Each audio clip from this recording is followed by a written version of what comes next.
আসসালামু আলাইকুম বন্ধুরা, সবাই কেমন আছেন? আশা করি কেউ ভালো নেই, কারণ বাংলাদেশ বাড়ি এনে বলা পুরোটাই আসিল পানির বিল্ডিং তলে টিল্ডিং আছে অনেক কিছু এখন।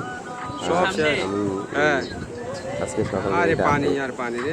পানির স্রোত এখনো কমেনি। গোমতীর যে বাঁধ ভেঙেছিল তা আজকেও তৃতীয় দিনও খুব ভয়াবহ অবস্থাতে আছে।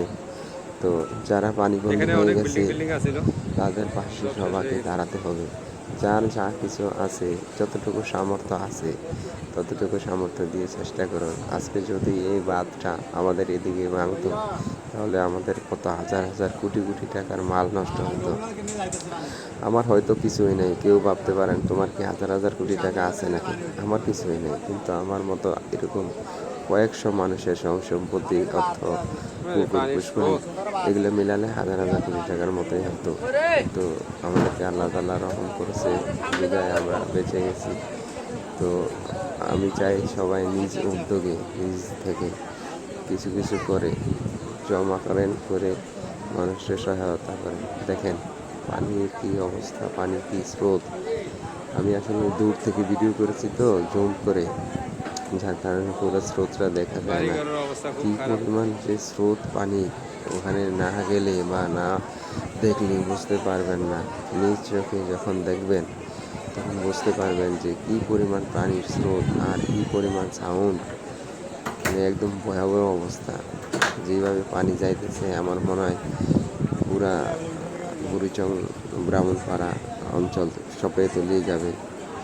তো সবাই দোয়া করবেন তাদের জন্য, আল্লাহ তাআলা যেন তাদেরকে হেফাজত করে, আল্লাহ তাআলা যেন তাদেরকে এই দুর্যোগ মোকাবেলার শক্তি দেয়।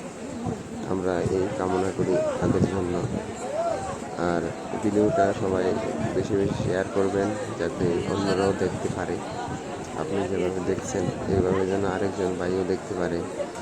আর এখনও অনেক মানুষ প্রাণীবন্দী হয়ে আছে, যারা বাইরে যেতে পারতেছে না, কোনো প্রকারে যোগাযোগ করতে পারতেছে না। যদি কোনো স্বেচ্ছাসেবী ভাই এই উদ্যোগ নিয়ে কাজ করতে চান, তো অবশ্যই বুড়িচং চলে যান। এবং গুরুবুরিয়া অঞ্চলটা খুব খারাপ পানির মধ্যে আছে, আপনারা ওখানে চলে যান আর মহিলাগুলোকে রক্ষা করুন। আর নিজ দায়িত্বে যা যা কিছু আছে সামর্থ্য অনুযায়ী আপনারা এদেরকে সাহায্য করুন। আসলে এরা কেউ ভিখারি না, আজকে এরা পরিস্থিতির শিকার। পরিস্থিতি এদেরকে ভিখারি বানিয়ে ফেলছে। যদি আপনারা কেউ 2 টাকা বা 1 টাকা দান করতে চান এদের মধ্যে, তো কেউ প্লিজ ভিডিও করবেন না, ভিডিও করে এদেরকে লজ্জা দিবেন না। আমাদের দেশে এখনও মানুষ আছে 1 টাকা দেয় 10টা ছবি তোলে, এটা করবেন না প্লিজ।